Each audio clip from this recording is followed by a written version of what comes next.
quinto, disertación del académico Enrique Gaviria Liévano, de la costa de Mosquitos a la nación Mosquitia. Buenas tardes, doctor Gaviria, tiene la palabra. Gracias, señor presidente. Bueno, lo primero que tengo que decir es que le cambié el título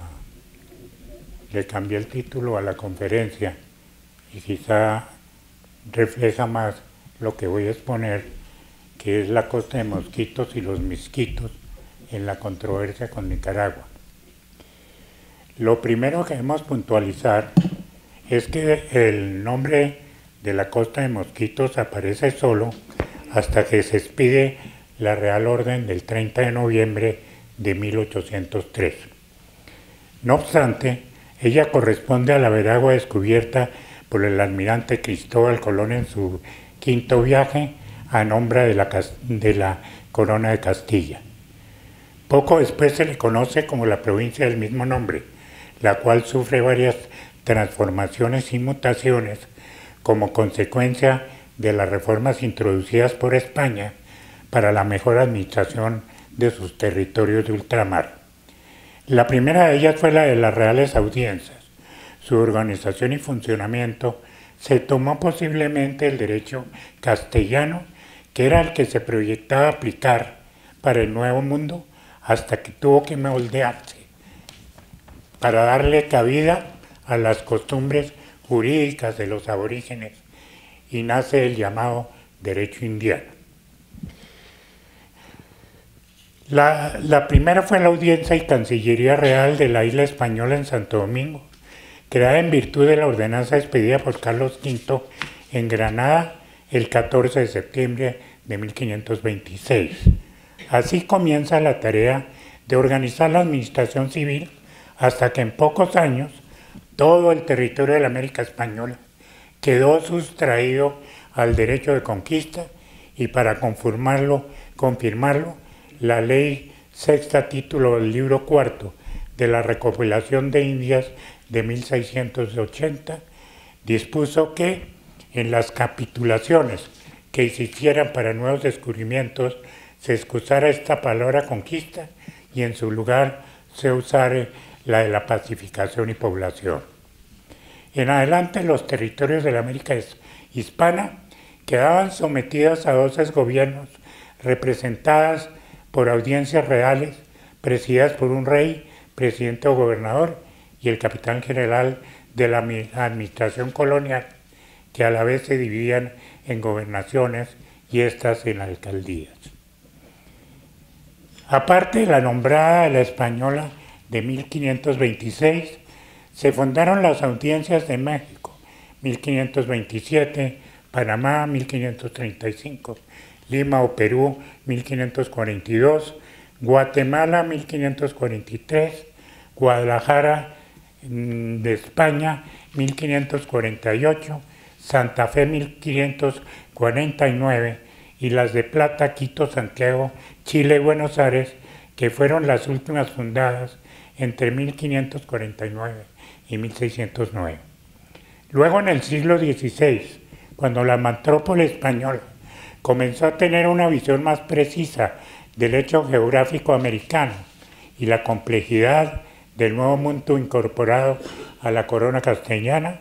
se crearon los dos grandes virreinatos, el de la Nueva España y el del Perú. Lo anterior, me voy a saltar un poco porque si no, no alcanza. De lo anterior sirve para entender la tradición jurídica que tuvo Colombia sobre la veragua o costa de Mosquitos del descubrimiento como legítima heredera del virreinato de la Nueva Granada. Sin embargo, no sobra recordar que en el análisis de la evolución y transformación de la veragua o costa de Mosquitos siempre se tuvieron en cuenta para su demarcación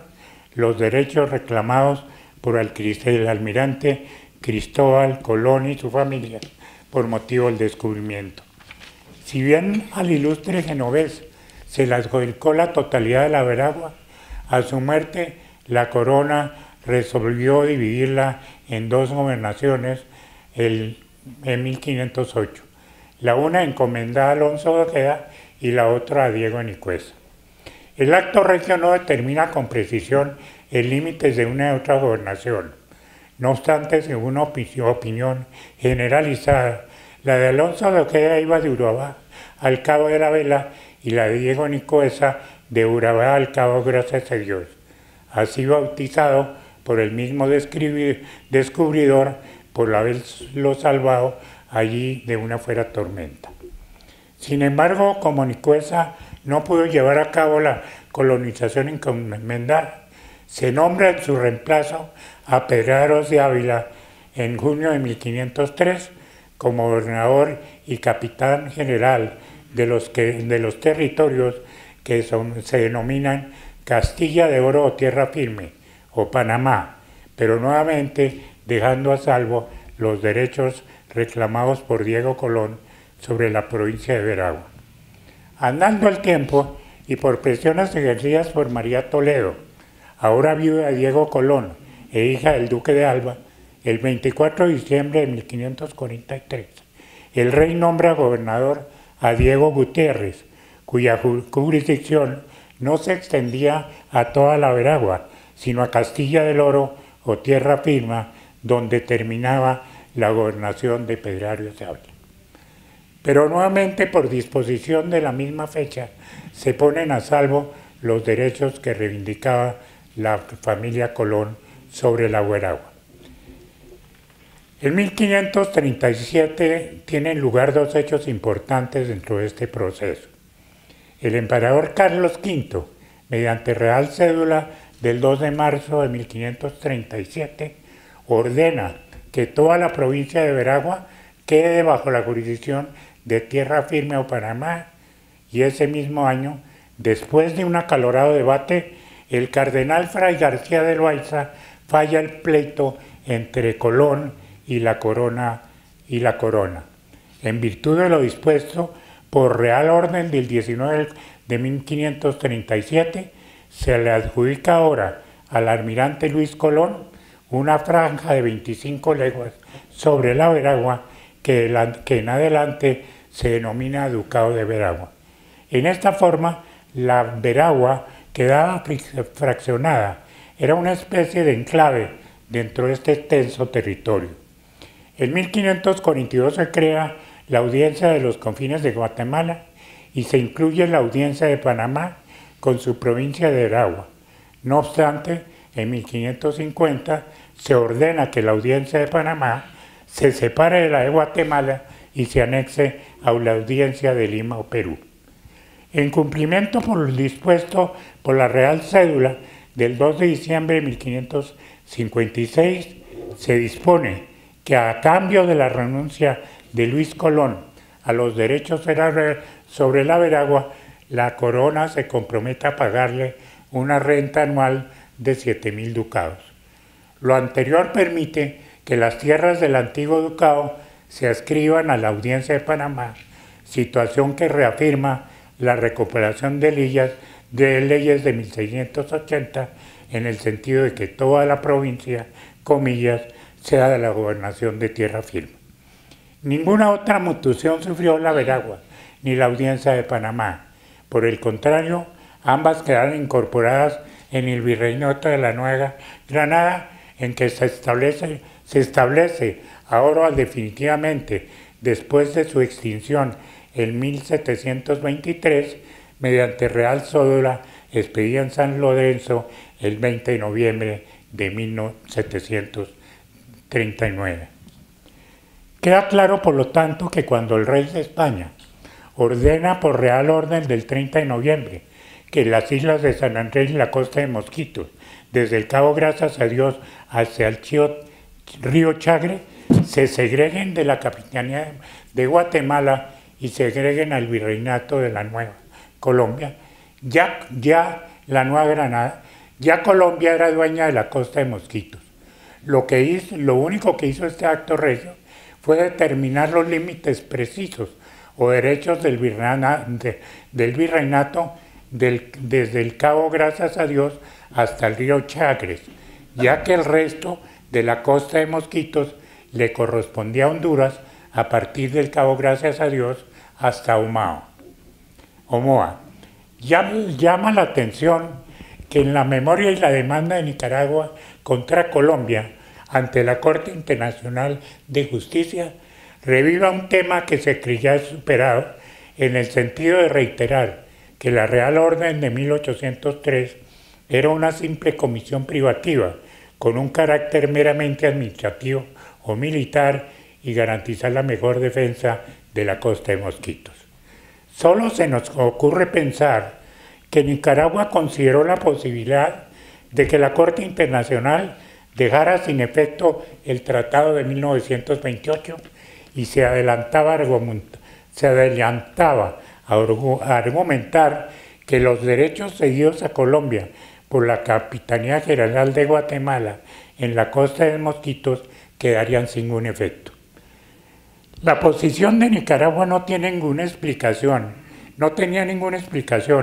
cuando ya Colombia la había dejado en sus manos desde la invasión de la costa de Mosquitos de 1894.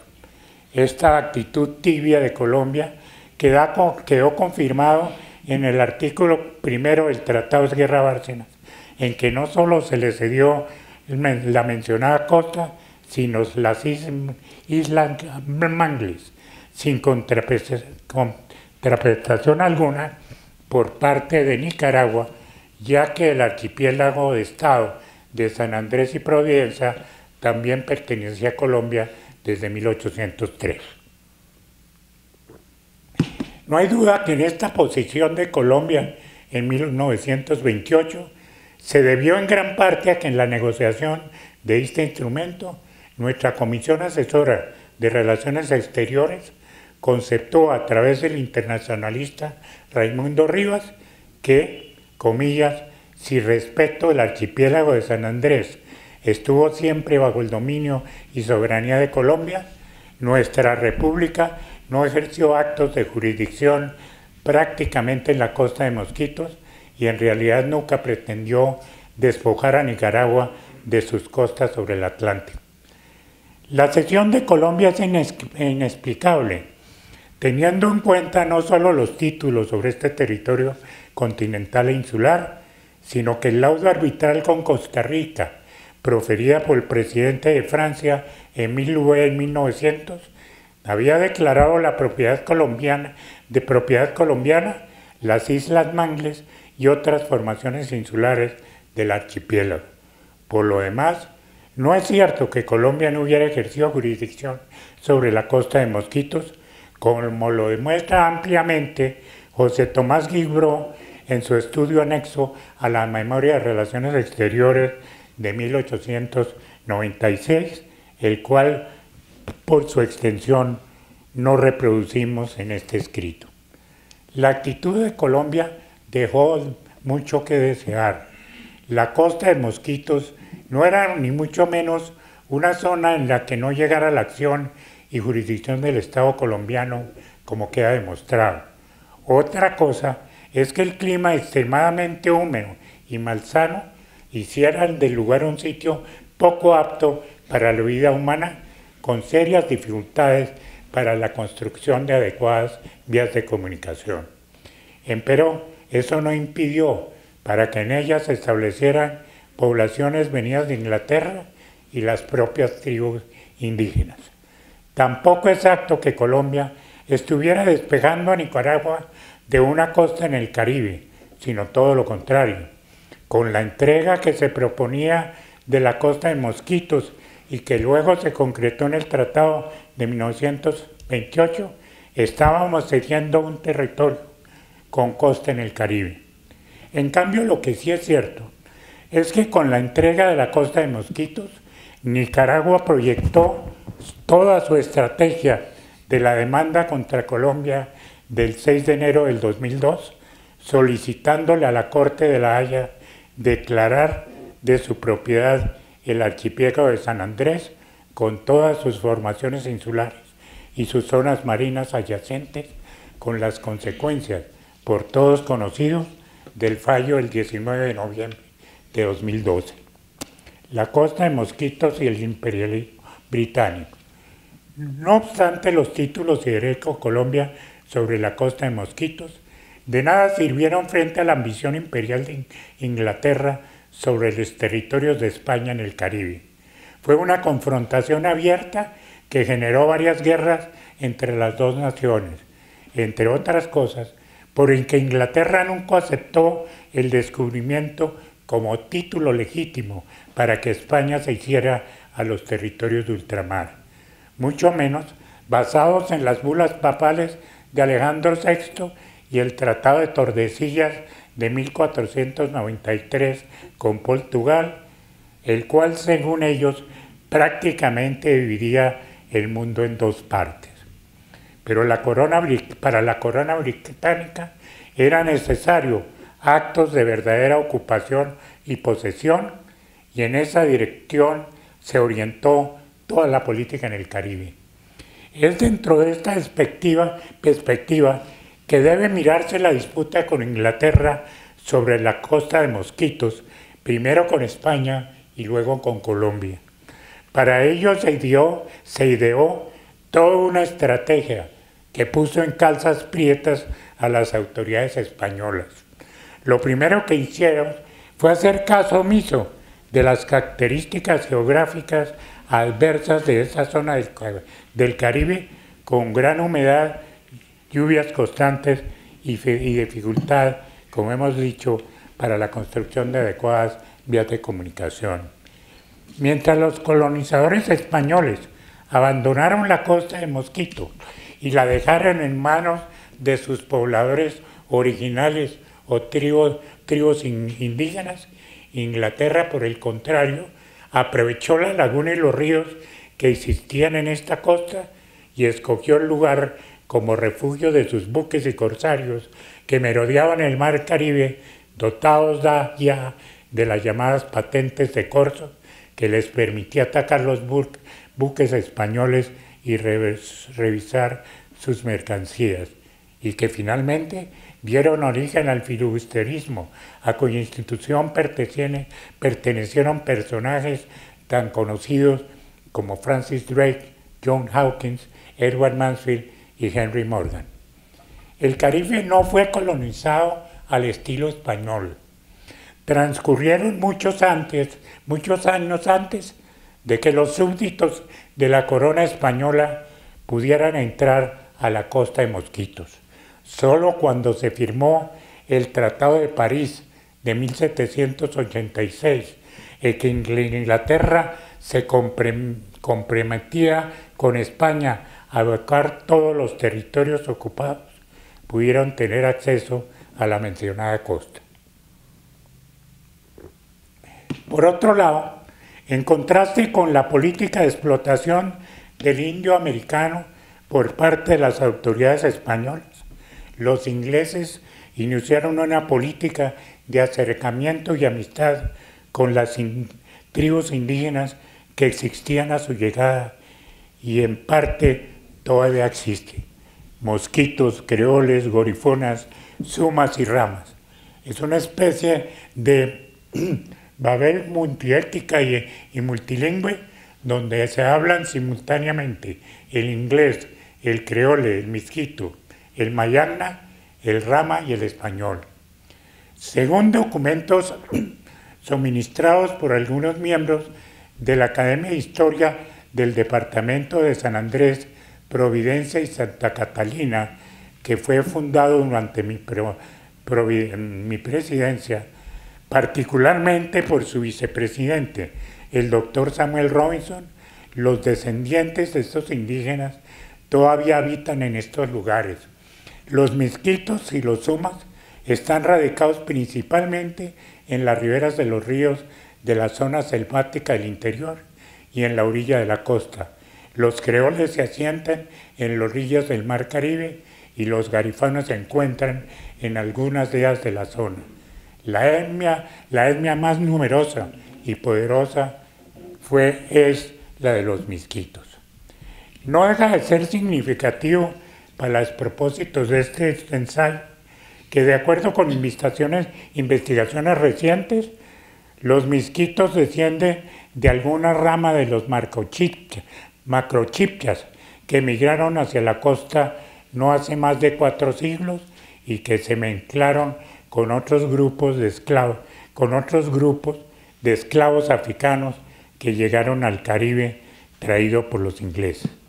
Lo mismo se afirma de los sumas o mayainas o ramas, quienes tienen un tronco común y chepcha. Según otras investigaciones, el idioma misquito es una de las lenguas mesoamericanas agrupadas en la categoría Misumalpa. No hay duda de que los primeros esclavos negros traídos del África llegaron con los puritanos ingleses y luego dieron origen a las etnias ya mencionadas. Luego de suscribirse el acuerdo de paz en 1630, al final de una guerra que dura 5 años entre Inglaterra y España, algunos puritanos, huyendo de la persecución religiosa, llegan a la isla de Providencia, que había sido descubierta lo mismo que Henrietta, hoy San Andrés, por el capitán inglés Susan Conwood. Los puritanos Robert Mitch, el conde de Warwick, Lord Say and Sale, Lord Brooke y Sir Nathaniel Rich impulsaron la idea de la creación de la compañía Aventureros de la ciudad de Westminster para cultivos de la isla Providencia o Catalina, Henrietta o Andrea y las islas vecinas frente a las islas americanas. Y lógicamente para sus labores fueron utilizados los esclavos traídos del África. Si bien esta compañía solo subsistió hasta 1641, cuando fue recuperada por los españoles, marcó un hito histórico de la presencia puritana e inglesa y religiosa en el archipiélago y su influencia en la vida de sus habitantes. El ensayo representó un enfrentamiento abierto y desafiante de Inglaterra contra la supuesta hegemonía de España en el Caribe.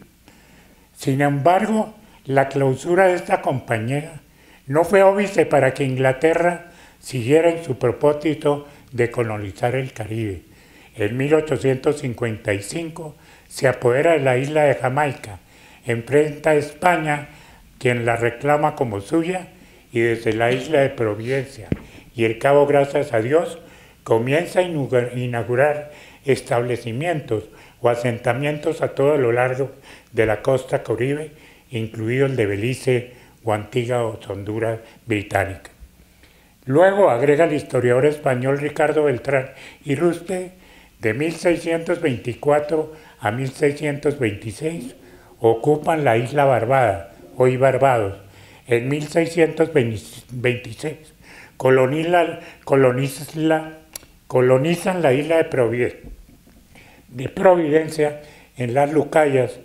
Poco después se establecieron en la isla de San Cristóbal, Nieve, Montserrat y Antigua, y en 1650 tomaron posesión de la isla Anguila. Inglaterra concreta su primera alianza con los indios misquitos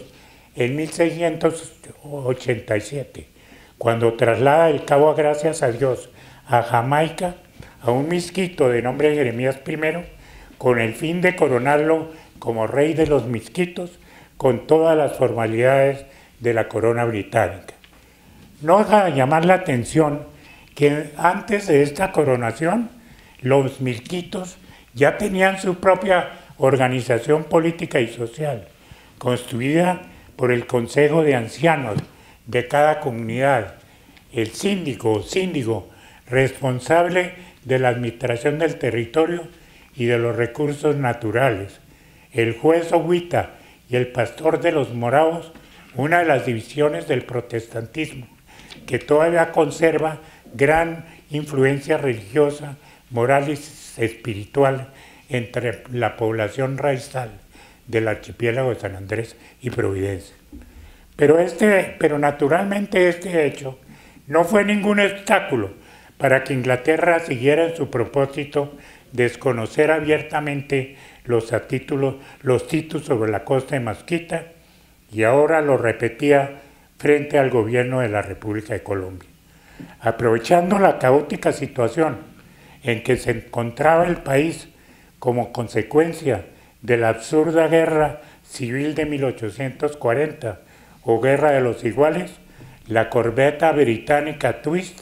desembarcó en Bocas del Toro a un indio misquito, a quien ahora coronaron como el rey Roberto Carlos, y que comenzó a tomar posesión de sus imaginarios dominios y a nombrar funcionarios aquí y en las Islas Mangles. Inglaterra fundamentaba su acción en un supuesto derecho de protección sobre esta tribu que por lo demás ya no existía, como lo sostuvo Colombia en su momento, en virtud de lo dispuesto en el tratado ya mencionado de 1786, en que se comprometía a evacuar la costa de Mosquitos junto con los integrantes de esta tribu. Pero la amistad entre los ingleses y los misquitos fue más allá de la simple creación del reino. Al principio fueron simplemente de intercambio comercial de unos artículos por otros según la necesidad de cada parte. Mientras los miembros de esta tribu suministraban a los ingleses principalmente carne de tortuga, pescado y madera, los misquitos recibían a cambio ropa, ron y armas. Sin embargo, cuando los ingleses introducen el uso del hierro y de las armas de fuego, concretan con ellos una alianza militar y para ello le transfieren las armas necesarias. Los misquitos no solo se convirtieron en sus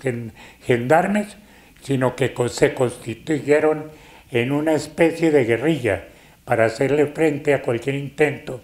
de reivindicación por parte de España. Y como si fuera poco, luego establecieron el protectorado británico para defenderlos. Infortunadamente, una vez armados, los misquitos no se redujeron a la defensa de los intereses ingleses, sino que se convirtieron en el terror del Caribe por casi 2 siglos. Se dedicaron a capturar mujeres y niños pertenecientes a algunas tribus vecinas que consideraban, comillas, indios salvajes, como fue el caso de la tribu de los Cuclas, que prácticamente la exterminaron. Tal fue la importancia y el predominio de esta tribu que en 1720 el mismo gobernador de Jaimmarca firmó un acuerdo con el objeto de que mediante las armas cooperaran en la captura de los esclavos fugitivos de las islas bajo dominación inglesa. La invasión de Nicaragua de la costa de Mosquitos. Nicaragua entra en escena frente a Colombia al invadir la costa de Mosquitos en 1894 y por decreto del 20 de noviembre del mismo año la incorpora al territorio nacional y le da el nombre del departamento de Celaya, que conserva todavía. Sin embargo, Colombia no respondió militarmente para recuperarla, sino protestó mediante nota diplomática de fecha 23 de mayo de 1894, suscrita por Marco Fidel Suárez, y en la nota de protesta del 8 de febrero de 1896. Inexplicablemente, el gobierno colombiano sugiere el arbitraje para zanjar supuestas diferencias, cuando de lo que se trataba era de una invasión, no solo de la Mosquitia, sino de las Islas Mangles, cuya única solución era simplemente la devolución de estos territorios por parte de Nicaragua. Lo que no se sabe en Colombia es que los descendientes afro-jamaicanos o creoles, como es gran parte de la población de los raizales de San Andrés y Providencia, el 5 de julio de 1894 recuperaron a Bluefields militarmente, como también otras importantes caseríos como el de Bluff, Prince-Apolca y las Islas del Maíz o Coney Island. No obstante, con la colaboración americana, el gobierno de Nicaragua retoma a Bluefields y el 2 de agosto de 1894 el buque Marveland bombardea Bluff y los marines norteamericanos se asientan en Bluefield y luego se lo entregan a las autoridades nicaragüenses. Se ignora, o por lo menos no se conoce muy bien, que a raíz de la invasión de 1894,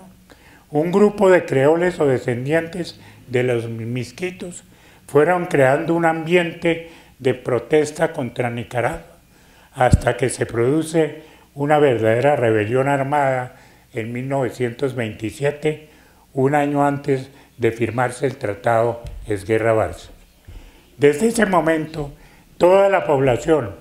principalmente creole, queda bajo la autoridad de Nicaragua y no de Colombia y la indiscutible influencia de los Estados Unidos. Según un documental preparado por varios investigadores bajo el nombre de Black Creole, a partir de ese momento se inicia un periodo que desconoce la cultura indígena, se inicia una política de racismo y discriminación, se prohíbe el uso del inglés y se exige el aprendizaje del inglés, del español. Es lo que llaman la castellanización. Ante esta situación comienza un capítulo de la historia de la Costa de Mosquitos que tiene que ver con la rebeldía de los creoles o raizales contra las autoridades de Nicaragua y de Contera contra los Estados Unidos. El que encausa la protesta es el general George Montgomery Hudson Bent, quien había nacido el 10 de junio de 1884 en San Andrés. Era hijo de un maestro de escuela oriundo de Jamaica y de una sanandresana raizal. Marchó con su familia a Bluefield en la costa atlántica a la hora Nicaragua y allí se hizo dentista, vinculándose en 1907 a las tropas del intendente de la zona, general Juan José Estrada. Pero resultó que el general Estrada, que era de filiación liberal, traicionó al presidente Zelaya y en alianza con los conservadores y el dinero de los Estados Unidos se tomó el gobierno. No obstante, el poder real lo detentaban los americanos, quienes poco después, comillas, instalaron a unos títeres más de su gusto, mandando a Estrada a freír espárragos, cierro comillas. Después Hudson se hizo radical y apoyó otra vez los movimientos insurreccionales contra la oligarquía conservadora que se había instalado en el gobierno. En 1926 se producen dos hechos significativos: la comunicación que le envió el general George Hudson al cónsul americano de Bluefield denunciando el maltrato que recibían de las autoridades de Nicaragua y el golpe del Estado de Emiliano Chamarro. No voy a leer la comunicación, que es sumamente interesante, porque es muy larga. En 1926 se produce, como hemos dicho, el golpe de Estado de Emiliano Chamorro y los liberales se rebelan. Los primeros levantamientos se produjeron en la costa atlántica y su jefe visible fue el general José María Moncada, un segundón de Juan José Estrada. Pero el que realmente comandó a los hombres que libraron las primeras batallas fue George Hudson, quien con 25 hombres tomó el cuartel de Bluefield antes de Colombia y dotó a sus soldados con las armas que tomó del enemigo, ya que en el primer ataque su gente tan solo llevaba palos y machetes. Empero, las tropas oficiales vinieron con refuerzos. Un sábado a las 12 de la noche comenzaron las hostilidades. Hudson adquirió las armas de un contrabandista llamado Buckley. La primera refriega fue en el canal de Bluff y fueron derrotadas las fuerzas del enemigo, quienes intentaron en vano establecerse en el canal. Sin embargo, los conservadores triunfaron en un importante y cruel enfrentamiento.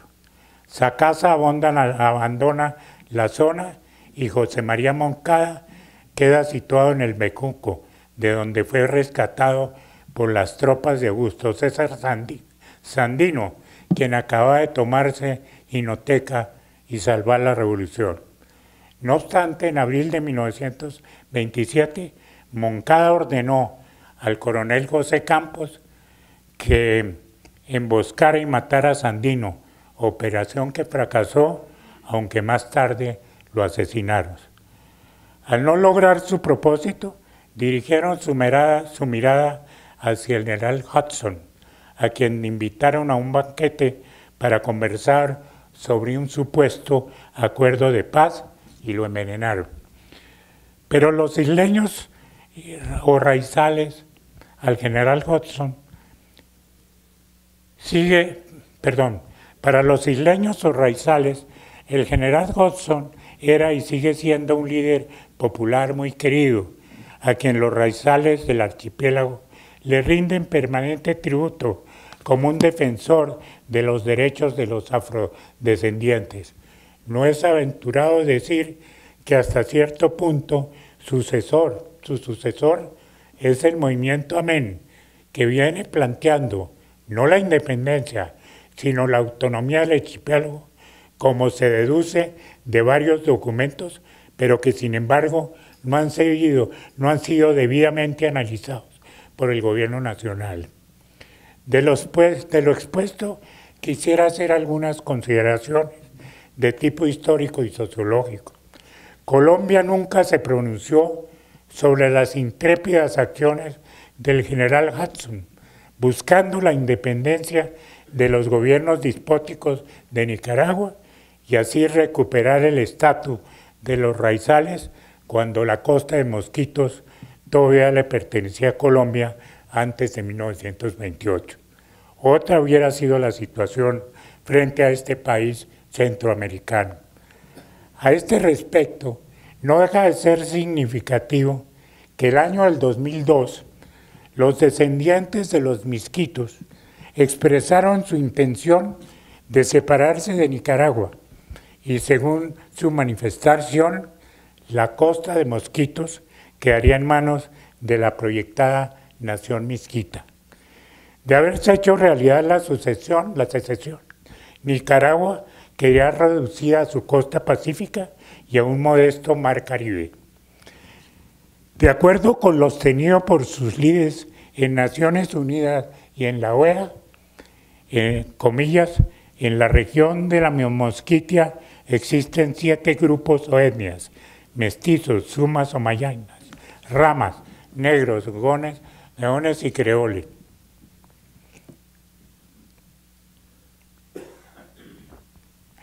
En el gobierno de la Mosquitia, cada grupo tendría su propio territorio y sus propias leyes. Pero lo que más llama la atención es de su declaración es que afirman que la jurisdicción de Nicaragua sobre la Mosquitia cesó en noviembre de 2001, que coincide con la demanda de Nicaragua contra Colombia en la Corte Internacional de Justicia. Desde ahí, dice el expresidente Alfonso López Miquelsen, se han reunido las comunidades indígenas del Caribe nicaragüense, de Honduras y de las existentes en el archipiélago de San Andrés, el territorio que Nicaragua disputa con Colombia en la Corte Internacional. Originalmente, continúa, se rumoraba que el movimiento por el cual reivindicaba su autonomía los habitantes nicaragüenses de la costa atlántica había sido inspirado por colombianos procedentes de San Andrés, que con este recurso debilitarían las pretensiones de Nicaragua del Pacífico sobre las riquezas de la Nicaragua del Caribe. Pero mi impresión personal, que concuerda con algunas informaciones de los isleños, es la que el ansia de autonomía se ha generalizado en toda la región como una protesta injusta, en el caso colombiano dice, por el abandono que dicen padecer los residentes de la periferia. En el caso del archipiélago de San Andrés, que lleva 4 siglos de pertenecer a Colombia, es necesario prestarle atención máxima a las aspiraciones de los isleños, dadas las circunstancias tan desfavorables en las que se encuentra el archipiélago en cuanto al desempleo y la inmensa densidad de la población con respecto al territorio, problema acerca de la cual hay que adoptar medidas oportunas y efectivas que permitan un desarrollo ordenado de nuestro territorio insular. Las pretensiones de la nación mosquita, vuelve a decir el expresidente López, podía dar motivos para reír, pero la gravedad de la crisis económica y social del archipiélago de San Andrés debe darnos para reflexionar seriamente sobre su futuro. Por otro lado, hay que recordar que según estimativos recientes, hoy existen cerca de 200.000 misquitos repartidos entre Panamá, Costa Rica, Honduras, Ecuador, Nicaragua y Colombia en la parte sur de su territorio. Lo anterior sirve para resaltar el hecho de que existe una herencia cultural y lingüística común entre los misquitos de la costa, que ahora es de Nicaragua, y la de la parte insular y continental de Colombia. Me pregunto